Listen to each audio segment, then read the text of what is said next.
Well, the digital revolution calls for a new style of leader, a style that Twitter's Kirstine Stewart says makes women natural front runners. Kirstine Stewart is the Vice President of Media North America at Twitter. She is also the author of the new book. It is called Our Turn. She's here with us now. Welcome home back to Toronto. Thank you very much. Commuting between Toronto and New York. Yes. Busy time. Yes. Okay, so this book, it's Our Turn. We're talking about women when we say our. I want to just set it up. Here's a quote from your book. Let me just read this. Here we go. Fueled by technology and shifting demographics, digital technologies are creating a new world order that demands a new style of leader. One with attributes and perspectives that make women natural front runners. It really is our turn. Okay, we're talking about 50% of the population here. Break this down. What are the attributes that we women have that make us good leaders for our economy and our jobs now? Well, I think what you're seeing is a real shift in the power. When you see what's happened with technology and how technology has really put the power into the hands of the people, you now have clients and customers who are able to interact directly and influence huge business trends. We now have a place in time when businesses have to run differently. They're no longer able to be in this kind of monolithic, inward-facing, dictatorial kind of leadership position. They actually need to understand what's going on outside of themselves in order to make good business. So if business is changing today, then I really do think, and what you see in good businesses and businesses that succeed well are new kinds of leadership. And those leaders tend to be those that are collaborative, they communicate well, they're empathetic, they understand what's going on around them, they can multitask because they have so many different inputs coming to them in one time, they can prioritize. These were all things that were kind of nice to haves in the past. They were maybe considered more soft skills. You saw them in really good assistants. But today, I think you're seeing the good leadership that's coming out of the wave of this new kind of business today is showing that these attributes are actually incredibly valuable and necessary for leading businesses today. And you see those attributes, the multi-skilling, the effective communication, the emotional intelligence, Exactly. I think is a term that we bandy about a lot, being the domain of women. Yeah, I think it's something that we have been, maybe if you want to say, saddled with for a number of years. It seemed to be well, that's nice, that makes you perfect for a human resources role, or that makes you perfect for a PR role. And I think what we're understanding now is that human touch and the understanding of interaction beyond your own business, inside your own business, beyond your industry, within your industry, between industries, this is incredibly valuable today. It's much more important than it was in the past. So what was once considered soft skills and things that women tended to gravitate towards or be led towards in terms of leadership positions and opportunities is something much more mainstream now, and is something that we need to see much more happen in business. There's someone about to turn the channel, and I'll tell you why. Because they're saying, come on, Kirstine, give me a break. You're lumping 50% of the population against another 50%, and we are individuals, we are not all the same. Aren't we just talking about stereotypes that women are better at this than men? Make the case that they shouldn't change the channel. Well, we don't want that. You need your ratings to be up. I know this business. I think one thing we do talk about a lot in the book is when you consider what these attributes are as leadership, it does tend that it is the kind of stereotypical labeling of women and these particular traits. But it also is to be said, as I mentioned in the book, there's a lot of great men with these leadership skills, and you see them now leading businesses in a way that's different than ever before, and those businesses are succeeding better than ever before. So when I say our turn, there is a predisposition to assuming I'm talking about women because I am a woman, my experience is that of a woman, and so I can speak best to what that experience is like. The personal anecdotes in the book are very much female-oriented because that's my experience and that's my life. But I do understand and appreciate that we have a great opportunity with both genders to be able to lead in a different way, and so our turn really is all-inclusive. It is all-inclusive. All right. Some of our viewers may know this. You used to be my boss when you were at the CBC, so full disclosure there. You are often described in the hallways, I assume in the boardrooms, well, as ambitious. Kirstine is uber, and I want to talk about, not you necessarily, but how much more ambitious are women in pursuing leadership positions? Because it's one thing for you to say, hey, we make great leaders. It's another about us wanting to to take up those positions. So how ambitious are we today? Well, I think it's interesting. Ambition has a weird connotation around it today, particularly when it comes to when it's labeled on a woman as a woman being ambitious. And I've heard that about myself. That doesn't necessarily offend me in any way. I think it's good to be ambitious. I think it's good to be, you hear attributes, driven, focused. Those are all good things, and I think that's, male or female, that is an attribute that's important today as you're trying to push through all the clutter and what's going on in business in particular. But I think, what is interesting to me is the negative connotations of ambition and women are unfortunate, because the point of our turn is that whether you're a man or a woman, if you're this new style of leader, I do think that we have this moment in time which is quite fleeting. So even though there are lots of natural attributes and ways that we see ourselves being able to rise to the occasion, you need to rise. You need to step forward. And I think this is a moment in time that we could be quite fleeting, and we need to take advantage of it. So our turn is, you need to harness some of that ambition, because we need to really step forward and take advantage of this time. And it's interesting, the word ambition, because what's attached to a man, it's perfectly okay for people. For women, how they receive being called that, how people say it to them, it's often pejorative. Bossy, another one that we don't like much. So, but beyond the language, what are some of the challenges women who are seeking or in leadership positions, what are they facing? Well, I think I think the nice thing about today is that we're seeing less of those barriers. Like, I think the story that I have in my own personal experience is one of opportunity, and finding those opportunities and moments that might not look that positive in the time you're going through them. And so I think we have there is through ambition this sense that maybe people want to try to keep you in a box. And I do talk a lot about that in my own personal story around, you get labeled in a certain way. You get told, oh, she's blonde, therefore, or you get told he's a hockey player, therefore. There's a lot of narrative that people build around you and kind of put on you. And I think the one thing that I try to stress a lot in our turn is that we need to back off the judgment calls and understand that we are, as you said off the top, we are all individuals, and we are all trying to do the best we can. And ambition and drive is a part of a natural, your natural personality, and it's something that you need to harness in times when you need to get past those barriers.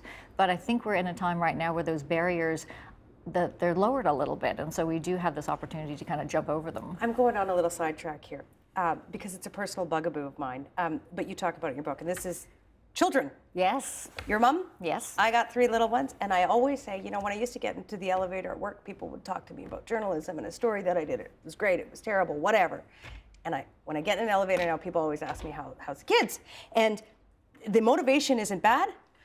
They mean it in a nice way, but I'm like, I need you to see me as a worker, as a colleague, as an employee, not as a mother first and foremost. So just briefly, because I could talk about this with you all day long, but how much are children an obstacle, if I can put that in quotes, for women who are pursuing leadership positions and trying to, run organizations, be at the top, be role models in many facets of life? I get asked this a lot, and particularly from that next generation. I kind of consider myself, I'm in my 40s now, I kind of consider myself an advanced generation, and there's a number of young women coming up behind me, and they ask, what's it like, when can you have children, what can I even consider family? And I think the one thing we need to remember first and foremost is that the decision to have children or not have children, whatever makeup your family looks like, because today we have this wonderful choice of any kind of family is a family if it's surrounded by love and togetherness, then let's take advantage of that opportunity. Let's say if children are part of your family, then it's a family issue and a family decision. It's not just a woman's issue.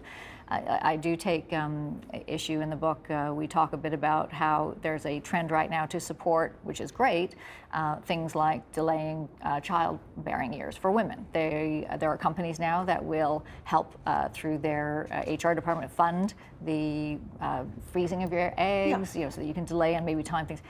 My point is that is great, and a lot of women are taking advantage of that.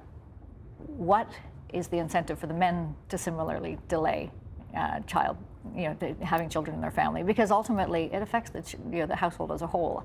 I'm presuming that in any good partnership, it's the woman and the man to get woken up when the baby cries at night. And so, these are moments that are stressful in an entire family. Families are trying to make it through today. So to kind of sideline it as a woman's issue and to see motherhood as something which is a challenge to career, I think nowadays we're starting to see men stand up and say, hey, I actually feel like I want to contribute more at home too. I actually need the opportunity through my work to support me to be a full parent as well. This is a panel discussion Steve Paikin had last year. It's a group of women who work in the tech industry. Jamie Leverton is her name. She's from BlackBerry, discussing some of the challenges she has faced as a woman in that field. Early in my career, I had a mentor who was very, very good to me, and he's still a very close friend to this day. And as I was starting to move up the ranks, he pulled me aside and said, I know you have strong aspirations. You're very, very competent. But if you want to take on increasingly senior roles, you're going to have to be less nice. People look at you and they think you're nice, they think you're friendly. He said, and you are, but you can't lead with that. You're not going to be taken seriously if people think you're nice or you're too friendly. What did you think of that advice? I didn't like it in the beginning, for sure. And I really struggled with it because I didn't want to be somebody different at work. Sound familiar? Yeah, I think there is a lot, again, when we talk about narratives and people kind of putting you in a box, there are unfortunately opportunities for you to be put in the box of niceness. But, I noticed that clip was from a year ago, and I'd like to think that actually things have changed maybe in the last year when you see, again, the openness now of businesses and the success they have in understanding how the public reacts to their own kind of value system and moral system. You do actually see that niceness is actually not necessarily a negative word anymore. I think there has been a change. You start seeing this fundamental shift around niceness is equated also with understanding and empathy and actually flexibility and trying to get things done and collaborating. So I think being put in a box is one thing. You don't want as a woman to be, or as a man to be put in a particular, to be labeled in a certain way. And I think there's an understanding that, nice is not necessarily a bad thing. Nice is actually a position that you can take in fairness, in listening to other people, in actually being the kind of boss who is approachable, and you learn a lot from that respect, openness. Yeah, Respect. We teach our kids all the time, be nice. These are all attributes which are not necessarily seen as negative. So maybe, in certain situations, you've got to rise up, you've got to be tough, you've got to make those calls, but you can still do it with kindness. Okay, so that you say in the last year since that program aired, you've seen some headway being made on that term and that value. I'm going to play another clip, same program. This is Sadia Muzaffar. She's from Tech Girls Canada. In this clip, she is talking about sexism in the workplace.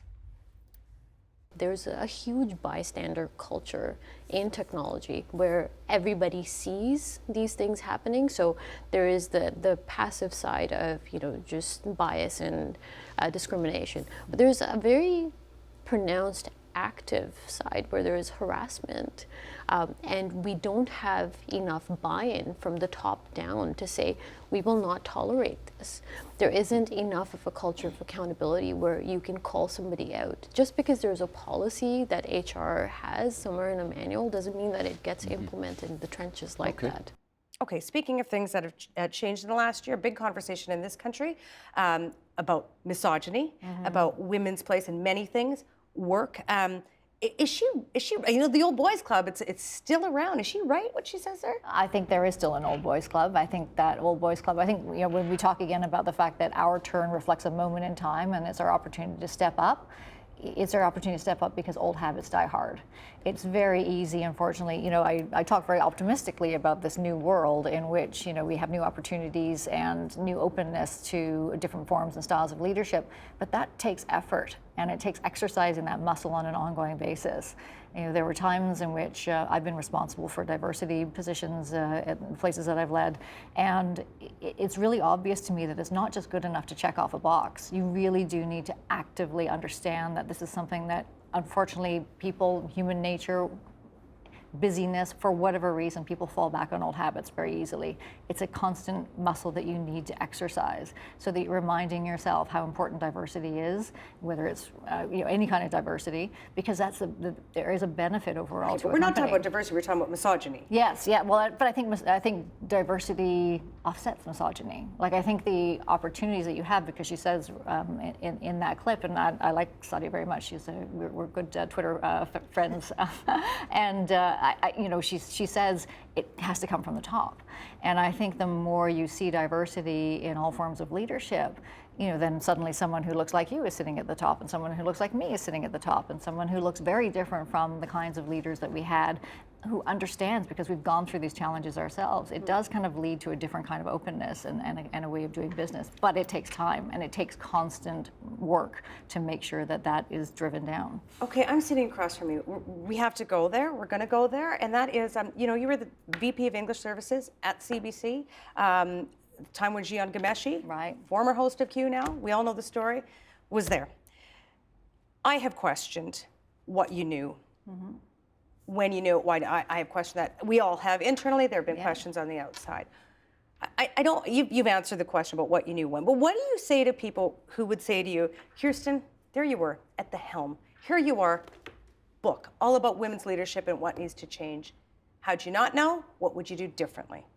I think that's a great question, because I think I refer to it in the book too as a really tough time. It was as I was writing the book that news came out, that story came out, and although it still hasn't been resolved, it raises all kinds of challenges to my own thought process around why didn't I hear.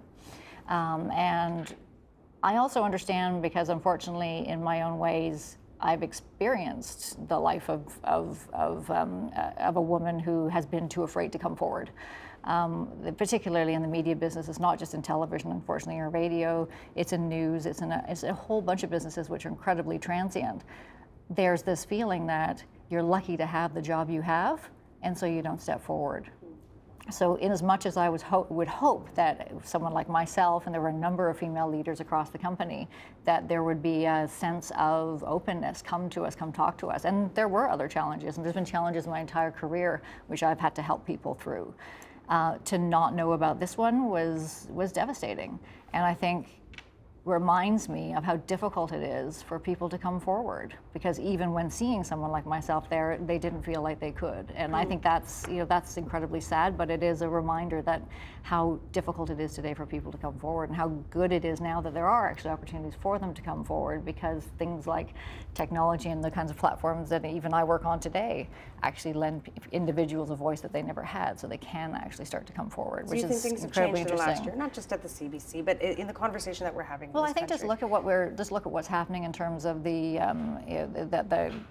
I know it's selfish to kind of bring it back to the platforms that I work on, but it's something that I see on a daily basis. The kind of news that gets broken, and the way that individuals can tell their story without having to go through a multi-step process and a myriad of either press releases or people that get in the way of truth coming out.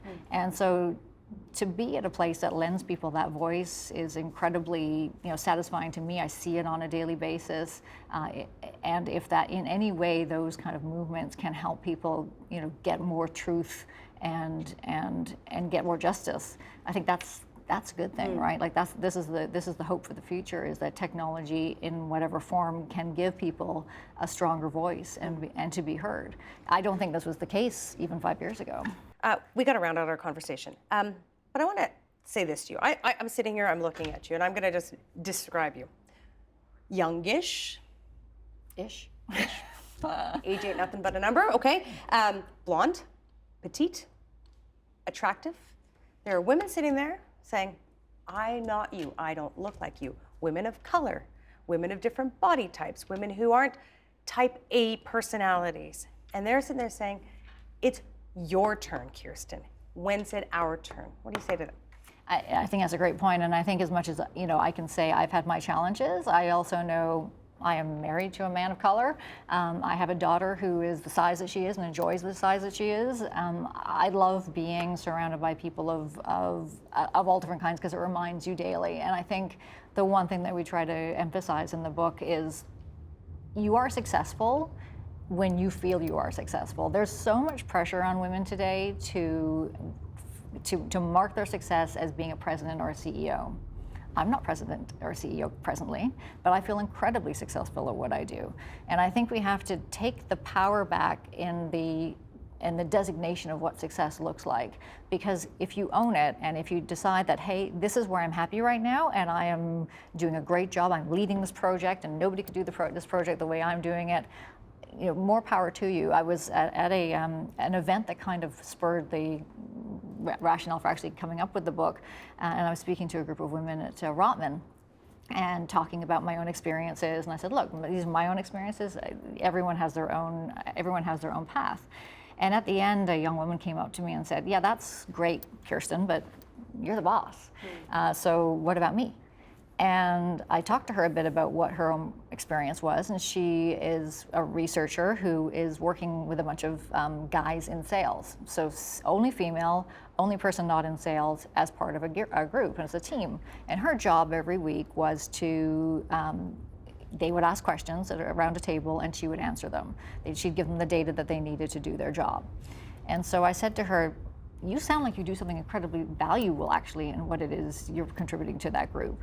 Those sales guys can't do what they're doing without the information that you bring to the table. So maybe it's time to recognize in yourself that what you're doing is actually quite valuable, and maybe it's a word to the person who organizes the meeting to say, hey, I've actually noticed something in all this data that I've been collecting, and I think I would like to present it to the group next time and actually show them something that they may be not asking if I'm sitting passively waiting for the questions to be asked. Maybe if I took control of the actual meeting and presenting, then I could actually show that I'm a leader in this moment. And I think that's, we're all just looking to get along in this life, and I think at some point what your mark of success is something that you decide for yourself. And whether that's a CEO and you're ambitious and you're going to be president and you're going to have those high titles, amazing.